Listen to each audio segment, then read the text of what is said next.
আল্লাহর প্রেরিত দূত জনাবে মুহাম্মদুর রাসূলুল্লাহ সাল্লাল্লাহু আলাইহি ওয়াসাল্লাম, তার মাধ্যমে আজকে আমরা নিজেদেরকে মুসলমান দাবি করতে পারি। আজকে আমরা তার বদৌলতে নিজেকে মুসলিম দাবি করতে পারি। মুসলমান, ইসলাম হলো আমাদের ধর্ম, যার কারণে আমাদেরকে মুসলমান বলা হয়। ইসলাম হলো সরাসরি আল্লাহর মনোনীত একটা ধর্মের নাম হলো ইসলাম। আল্লাহ পাক এই দুনিয়ার ভিতরে তার ইচ্ছা, তার আকাঙ্ক্ষা এবং তিনি যে রব, তিনি এক এবং অদ্বিতীয়। মানুষ তার ইবাদত করবে, তার মানুষ মত অনুযায়ী চলবে। এজন্য আল্লাহ পাক সর্বশেষ আরবের বুকে জনাবে মুহাম্মদুর রাসূলুল্লাহ সাল্লাল্লাহু আলাইহি ওয়াসাল্লামকে প্রেরণ করেছেন। আল্লাহ রাব্বুল আলামিন মুহাম্মদকে একটা বাক্য দিয়ে পাঠিয়েছেন, যে বাক্যটি হলো লা ইলাহা ইল্লাল্লাহ মুহাম্মাদুর রাসূলুল্লাহ। অর্থাৎ হে নবী, আপনি মানুষদেরকে দাওয়াত দিবেন আল্লাহ ব্যতীত কোনো মাবুদ নাই এবং আমি আল্লাহর পক্ষ থেকে বিশেষ একজন দূত হিসাবে তোমাদের কাছে আগমন করেছি। আল্লাহ নবী যখন এই কালেমার দাওয়াত নিয়ে আসলেন, যারা অন্যান্য ধর্মাবলম্বী ছিলেন, যারা তাদের মালিককে ভুলে অন্যের পায়ে মূর্তি পূজার পায়ে অথবা যে যেভাবে তার মালিককে ভুলে গিয়ে তাদের মালিককে যখন ভুলে গেছেন, তখন আল্লাহ পাক তাদেরকে তাদের মালিকের দিকে আনার জন্য নবীকে প্রেরণ করেছেন। সেই সময় মক্কার ভিতরে কোনো মুসলমান ছিল না। মুহাম্মদুর রাসূলুল্লাহ সাল্লাল্লাহু আলাইহি ওয়াসাল্লাম তিনি একলা মক্কার ভিতরে ইসলামের দাওয়াত দিয়েছিলেন। তো মুহাম্মদুর রাসূলুল্লাহ সাল্লাল্লাহু আলাইহি ওয়াসাল্লামকে মানুষদেরকে দাওয়াত দিয়েছেন লা ইলাহা ইল্লাল্লাহ। লা ইলাহা ইল্লাল্লাহর অর্থ হলো যে আমি আমার গোটা জীবনকে, আমি আমার গোটা জীবনের যা কিছু আছে সব কিছু অর্পণ করে দিয়েছি আল্লাহর কাছে। কার কাছে? আল্লাহর কাছে। ইসলাম শব্দের অর্থ এরকম নয় যে আমি বললাম আল্লাহ ব্যতীত কোনো মাবুদ নাই, এই কথা বললেই মুসলমান হওয়া যায় না। কারণ এই কথা সকলেই জানে, এই কথা সকলেই জানে, কিন্তু লা ইলাহা ইল্লাল্লাহর পূর্ণ মর্ম হলো যে আমি আমার গোটা জিন্দেগিকে, আমি আমার গোটা বিধানকে আল্লাহর যে বিধান দিয়েছেন সেই বিধান মোতাবেক আমি আমার জীবনকে পরিচালিত করব। এর নামই হলো ইসলাম। এর নামই কি? ইসলাম। যাই হোক, মুহাম্মদুর রাসূলুল্লাহ সাল্লাল্লাহু আলাইহি ওয়াসাল্লাম যখন তিনি আরবের ভিতরে কালেমার দাওয়াত নিয়ে আসলেন, তো যখন মুহাম্মাদের বিরোধিতায় মানুষ পড়ে গেল, মুহাম্মাদের বিরোধিতা ইসলামকে ঠেকানোর জন্য উঠে পড়ে লেগে গেল। আর ইসলামের সবচাইতে বেশি ক্ষতি করেছে মুহাম্মদুর রাসূলুল্লাহ সাল্লাল্লাহু আলাইহি ওয়াসাল্লাম নিকটবর্তী আত্মীয়গণ, ঠিক কিনা? কারণ অন্য মানুষের চাইতে মুহাম্মাদের নিকটবর্তীগণ বেশি ইসলামের ক্ষতি করেছেন। বর্তমানে যেভাবে বিধর্মীর চাইতে মুসলমানরা ইসলামের বেশি ক্ষতি করে, ঠিক কিনা? ঠিক এভাবেই রসুলের জমানায়ও তার আত্মীয় স্বজনরা, তার নিকটবর্তী লোকেরা রসুলের বিরোধিতা করেছেন। তারা মানতে পারে নাই তিনি যে নবী।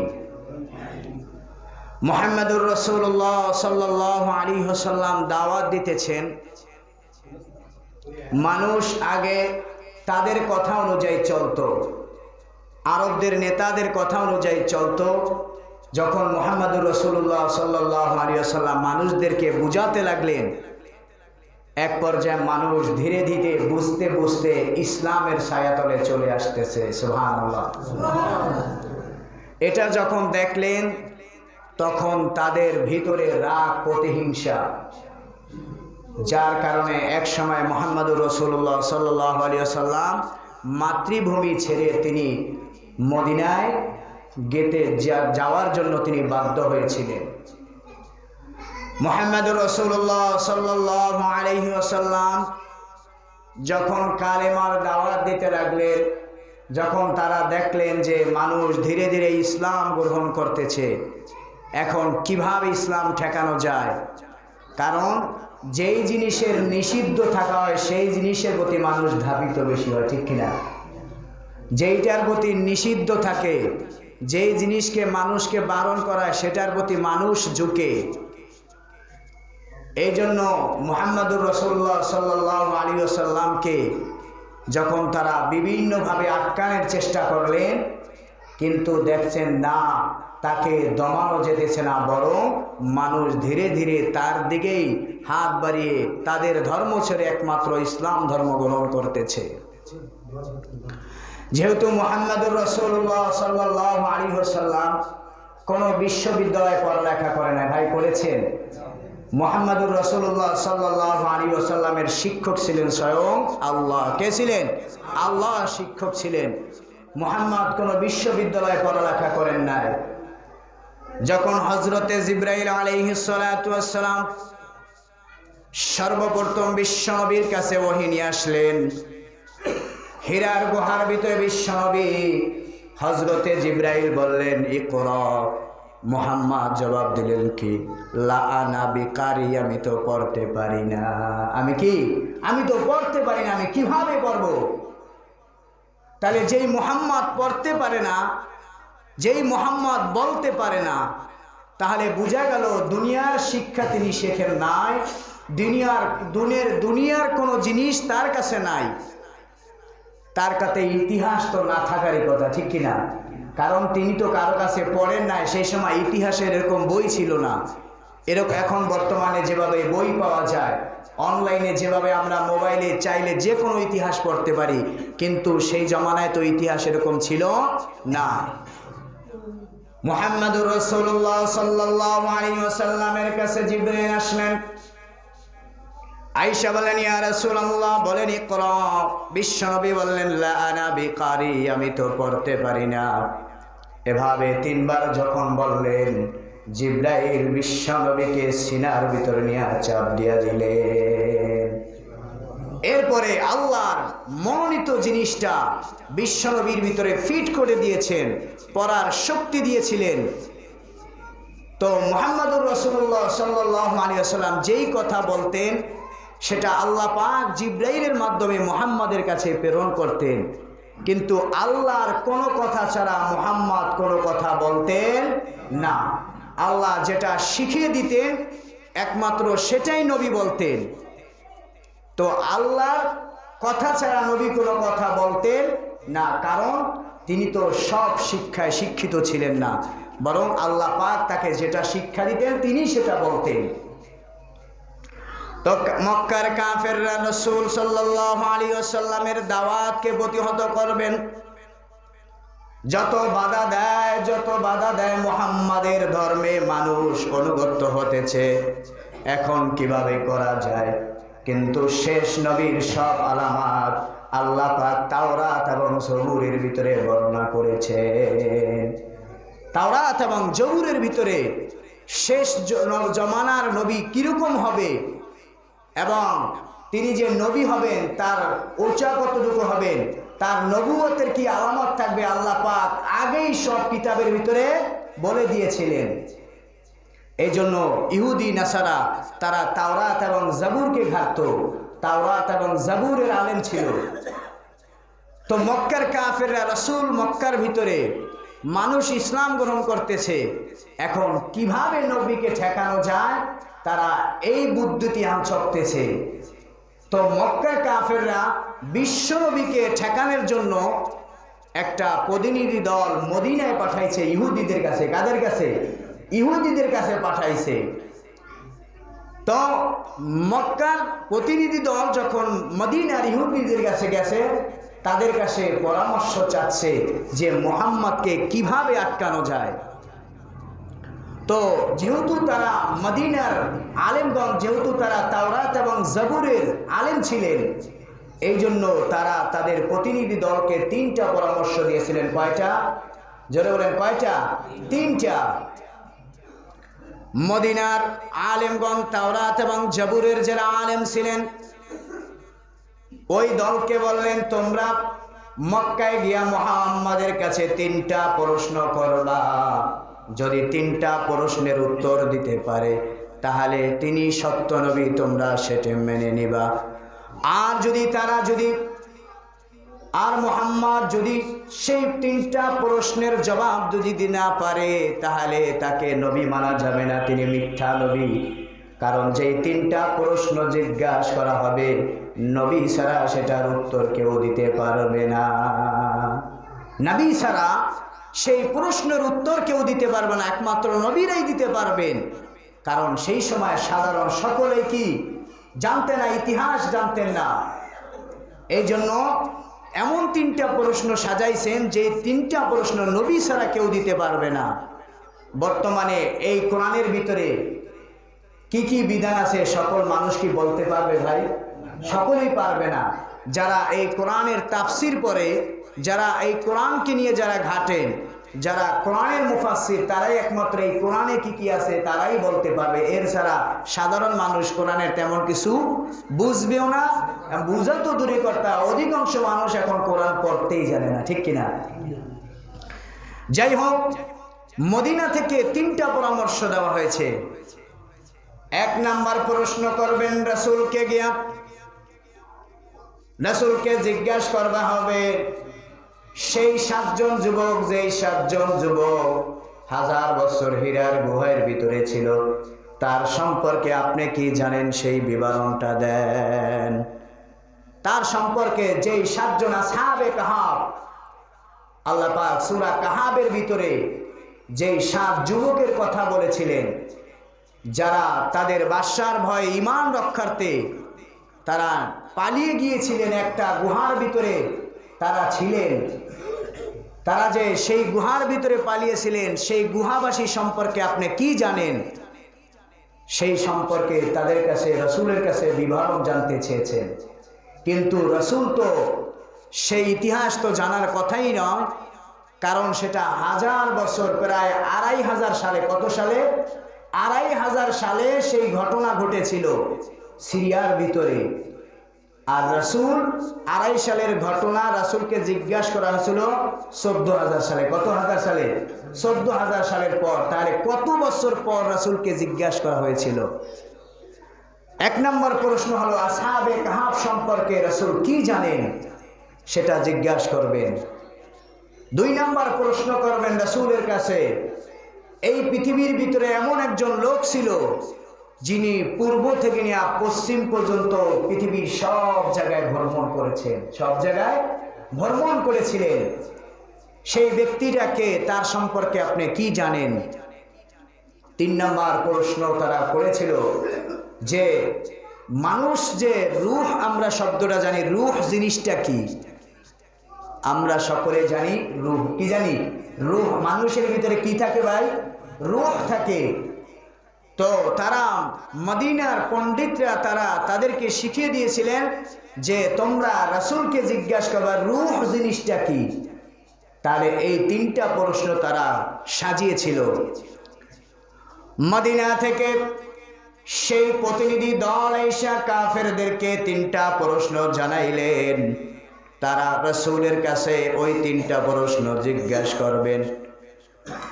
রাসূলুল্লাহ সাল্লাল্লাহু আলাইহি ওয়াসাল্লামকে জিজ্ঞাসা করলেন, আপনি যদি সত্য নবী হয়ে থাকেন, যদি আপনি আল্লাহর পয়গম্বর হয়ে থাকেন, তাহলে আপনাকে 3টা প্রশ্ন দিতে হবে। 1 নম্বর প্রশ্ন হলো, ওই যে 2000 থেকে 2500 সালে যেই 7 জন যুবক তাদের রাজার ভয় ঈমান রক্ষা করার জন্য গুহার ভিতরে পালিয়ে গিয়েছেন। তাদের সম্পর্কে আপনি কি জানেন? যখন রাসূলকে প্রশ্ন করলেন, আল্লাহ পাক জিবরাইলের মাধ্যমে সূরা কাহাফ নিয়ে পাঠিয়ে দিলেন। আল্লাহ পাক সূরা কাহাফ নিয়ে বিশ্বনবীর কাছে পাঠাইলেন। সেখানে বলা হয়েছে যে 2500 বছর, 2500 সালের দিকে সেই সিরিয়ার ভিতরে রোমের একজন বাদশা ছিল, জালেম বাদশা। যেই বাদশা মানুষকে ধর্ম মানতে বাধ্য করেছিলেন, দেবদেবীর সামনে পূজা করতে বাধ্য করেছিলেন, একজন আল্লাহর প্রতি বিশ্বাস আনতে পারবে না। কিন্তু 7 জন যুবক, যারা যুবক তারা তাদের মালিকের প্রতি অটল ছিলেন, তাদের মালিকের প্রতি ঈমান এনেছিলেন। বাদশাহ যখন জানতে পারলেন যে 7 জন যুবক তার কথার বাহিরে তার মালিকের প্রতি ঈমান এনেছে, তখন বাদশাহ তাদেরকে আলটিমেটাম দিয়েছিলেন যে যদি এই কয়দিনের ভিতরে যদি তোমরা তোমাদের ধর্ম ত্যাগ করে যদি আমার কথা মতো ফিরে না আসো, তাহলে তোমাদেরকে হত্যা করা হবে। কি করা হবে? হত্যা করা হবে। তাফসীর বিদগণ বলেছেন সেই বাদশা মানুষদেরকে এমন শাস্তি দিতেন, বলে শাস্তি এমন হতো, ছেলে বাপের কথা ভুলে যেত, আবার বাপ ছেলের কথা ভুলে যেত, বন্ধু বন্ধুর কথা ভুলে যেত, এমন কঠোর শাস্তি দিত। ওই 7 জন যুবক বাদশার আলটিমেটাম অনুযায়ী যেহেতু তাদেরকে এক আল্লাহ থেকে ফিরে আসার জন্য বলা হয়েছে, তারা তাদের ঈমানকে রক্ষা করার জন্য, ঈমানকে বাঁচানোর জন্য ওই এলাকা থেকে পালিয়ে তারা একটা গুহার ভিতরে আশ্রয় নিয়েছিলেন, যাতে করে তাদের ঈমানকে রক্ষা করা যায়। ওই 7 জন যুবকের সাথে একটা কুকুরও ছিল। কি ছিল? একটা কুকুরও ছিল ওই 7 জন যুবকের সাথে। যেই কুকুরটা ওই 7 জন যুবককে গুহার কাছে 2 পা প্রসারিত করে তাদেরকে পাহারা দিয়েছিলেন। আল্লাহ নবী সাল্লাল্লাহু আলাইহি ওয়াসাল্লাম বলেছেন, কিয়ামতের ময়দানে ওই 7 জন যুবকের সাথে ওই কুকুরটাও জান্নাতে যাবে। ওই কুকুরটাও জান্নাতে যাবে, কারণ তারা ঈমানদারকে রক্ষা করেছিল, ঈমানদারকে পাহারা দিয়েছিল। এই জন্য ঈমানওয়ালার দাম বুঝাতে গিয়ে আল্লাহ পাক কিয়ামতের ময়দানে ওই কুকুরকেও কি করবেন? জান্নাতে দিয়া দিবেন। শুধু একটা কুকুরে জান্নাতে যাবে, সেই কুকুরটা হলো আসহাবে কাহাবের কুকুর। যাই হোক, আল্লাহ রাব্বুল আলামিন বলতেছেন, নবী গো, যেই 7 জন যুবক ওই বাদশার ভয়ে তারা গুহার ভিতরে আশ্রয় নিয়েছিল, আল্লাহ পাক ওই 7 জন যুবককে যেহেতু তারা গুহার ভিতরে গিয়ে আল্লাহর কাছে ফরিয়াদ করেছিল, না মালিক আপনি আমাদের প্রতি রহম করুন এবং আমরা যেন ঈমানের সহিত বাঁচতে পারি। যদি বা শাসক যদি আমাদের কথা জানে আমাদেরকে হত্যা করে ফেলবে, সুতরাং আপনি আমাদেরকে রক্ষা করুন, আপনি আমাদের রক্ষা করুন। আল্লাহ পাক ওই 7 যুবক যখন গুহায় গিয়েছিলেন, আল্লাহ পাক তাদের ভিতরে একটা ঘুম দিয়েছিলেন, ঘুম। ওই ঘুমের কারণে তারা 300 বছর পর্যন্ত পার করে দিয়েছিলেন। সুবহানাল্লাহ। 300 বছর পর্যন্ত তারা ওই গুহার ভিতরে শুয়েছিলেন। যখন সূর্য উদিত হতো, বলে ডান দিক দিয়ে উদিত হয়ে ঘুরে যেত, গুহার কাছে আলো যেত না। আবার যখন পশ্চিম দিক থেকে সূর্য ডোবা শুরু করত, আবার পূর্ব দিক থেকে সূর্য গুহা ঘেরে আবার সূর্য ডুবে যেত। ওই গুহার কাছে সূর্যের আলো পৌঁছতো না। আল্লাহ পাক তাদেরকে এমন একটা ঘুম দিয়েছে যাতে করে সূর্যের আলো না ঢুকে তাদের ঘুম ভেঙে যায়। কারণ সূর্যের আলো যখন ওঠে, মানুষের চোখে যখন সূর্যের আলো পড়ে, সে মানুষ ঘুমাইতে পারে ভাই? ঘুমাইতে পারে না, ঘুম ভেঙে যায় অটোমেটিক। সূর্য উঠলে মানুষ ঘুম ভেঙে যায়, কিন্তু সূর্য ওঠার পরে মানুষ ঘুমায় জোর করে। কি করে? জোর করে ঘুমায়, ইচ্ছা করে ঘুমায়। কিন্তু প্রত্যেকটা মানুষ সূর্য উদিত হওয়ার পরে সে জানতে পারে যে এখন তার দিন হয়েছে, সূর্য উদিত, এটা সকল মানুষে জানে। কিন্তু ঘুমায় ইচ্ছা করে। কি করে? ইচ্ছা করে। প্রত্যেকটা মানুষ ফজরের সময় আলাপ পায়, ঠিক কিনা ভাই? কিন্তু ঘুমায় ইচ্ছা করে ঘুমায়, কিন্তু সে জানে যে এখন সকাল হয়েছে, সূর্য উদিত হয়েছে। যাই হোক, আল্লাহ পাক ওই 7 জন যুবককে সূর্যের আলো থেকে সরিয়ে রেখেছিলেন। আল্লাহ পাক ওই 7 জন যুবককে হেফাজত করেছিলেন। ওই গুহার ভিতরে তারা 300 বছর মতান্তরে 309 বছর পর্যন্ত তারা গুহার ভিতরে ছিলেন। ওই শাসকও ধ্বংস হয়ে গেছেন। এরপরে 300 বছর পর তারা জাগনা হয়েছিলেন। একজনকে ঘুম থেকে উঠিয়ে তারা বলছেন, তুমি বাজারে গিয়া বাজার নিয়ে আসো। কিন্তু যে তারা 300 বছর পর্যন্ত ঘুমিয়েছিলেন তারা এটা বুঝতেই পারেন নাই। তারা একজন আর একজনকে জিজ্ঞাসা করে, তুমি কয়দিন ঘুমাইছো? বলে একদিন। কয়দিন? একদিন। কেউ বলে একদিন, কেউ বলে একদিনের চাইতে কিছু কম। অথচ তাদের ঘুমের ভিতরে সেই বাদশা ধ্বংস হয়ে সেই নগরী পরিবর্তন হয়ে আবার নতুন একটা নগরী হয়েছে, তারা বুঝতেই পারে নাই। কারণ আল্লাহ পাক তাদেরকে হেফাজত করেছিলেন। আল্লাহ তাদের কি হেফাজত করেছিলেন।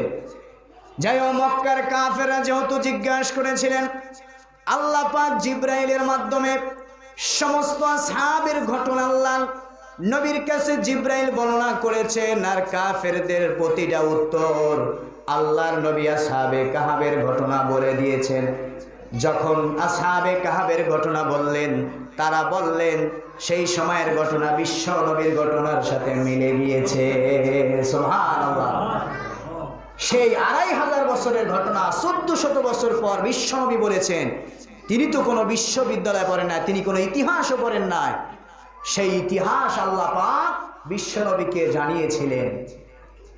2 নাম্বার প্রশ্ন করেছিলেন, পৃথিবীর ভিতরে এমন একজন বাদশা ছিল যেই বাদশা গোটা পৃথিবী শাসন করেছেন, পূর্ব থেকে নিয়ে পশ্চিম পর্যন্ত সব জায়গায় বিচরণ করেছেন। এমন একজন শাসকের নাম বলেন। আল্লাহ রাব্বুল আলামিন জিব্রাইলের মাধ্যমে বিশ্ব নবীর কাছে ওই প্রশ্নের উত্তর দিয়েছিলেন। আল্লাহ নবী বললেন, শুনে রাখো, যেই মানুষটা গোটা পৃথিবী শাসন করেছিল, পূর্ব থেকে নিয়ে পশ্চিম পর্যন্ত সব জায়গায় যিনি বিচরণ করেছিলেন, তিনি হলেন বাদশা জুলকারনাইন। সুবহানাল্লাহ। তিনি হলেন বাদশা জুলকারনাইন। বাদশা জুলকারনাইন গোটা পৃথিবী শাসন করেছিলেন, পূর্ব থেকে নিয়ে পশ্চিম পর্যন্ত সব জায়গায় তিনি বিচরণ করেছিলেন।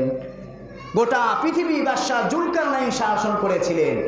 আল্লাহ নবী বলেন, যিনি গোটা পৃথিবী শাসন করেছেন, যিনি পূর্ব থেকে নিয়ে পশ্চিম পর্যন্ত সব জায়গায় বিচরণ করেছেন, তিনি হলেন বাদশা জুলকারনাইন।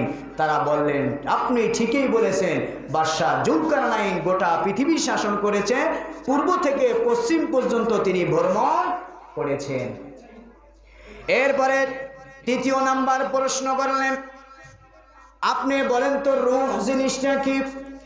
আমরা তো সকলেই জানি রূহ হলো মানুষের দেহের ভিতরে থাকে। রূহ বের হয়ে গেলে মানুষ লাশ হয়ে যায়। যতক্ষণ পর্যন্ত মানুষের ভিতরে রূহ থাকে ততক্ষণ পর্যন্ত মানুষ থাকে, ঠিক কিনা?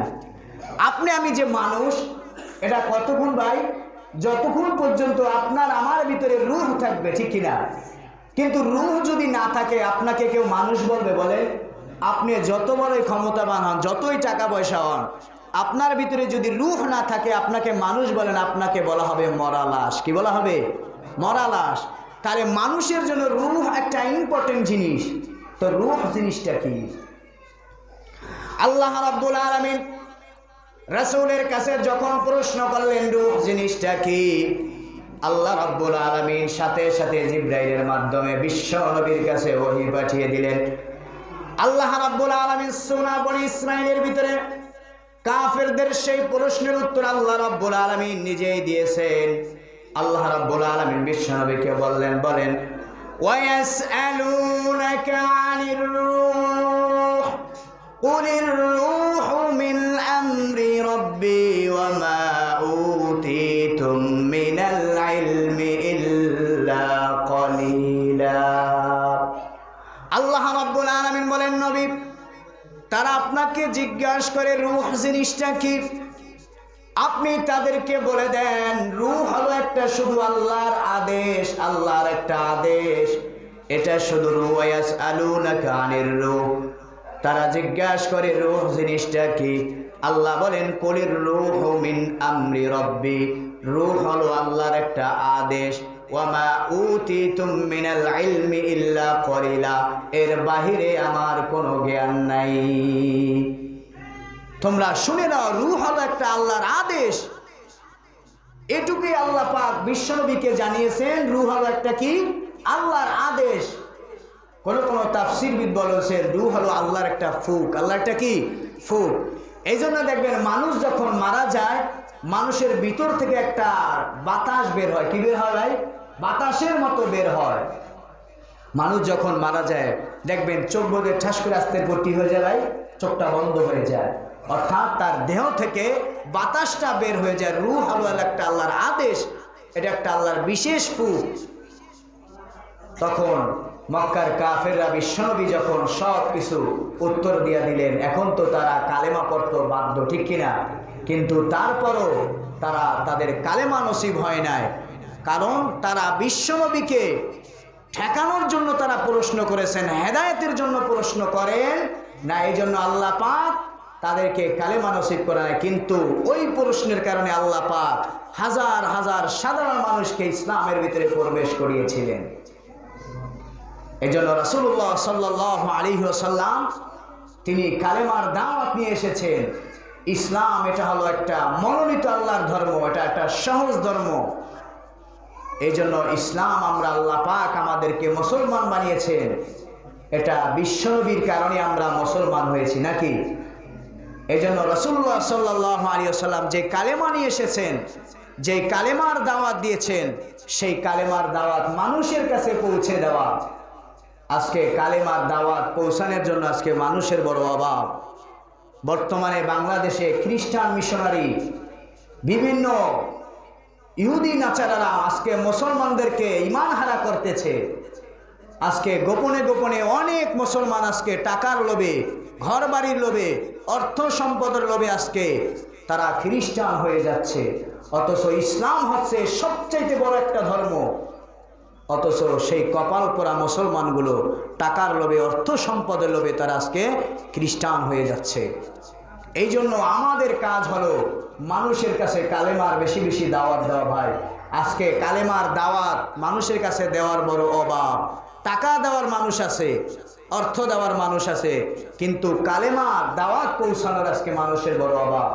এই জন্য খ্রিস্টান মিশনারি আরো অনেকভাবে বর্তমানে মুসলমানদেরকে গোমরাহ করার জন্য বিভিন্নভাবে কাজ করতেছে।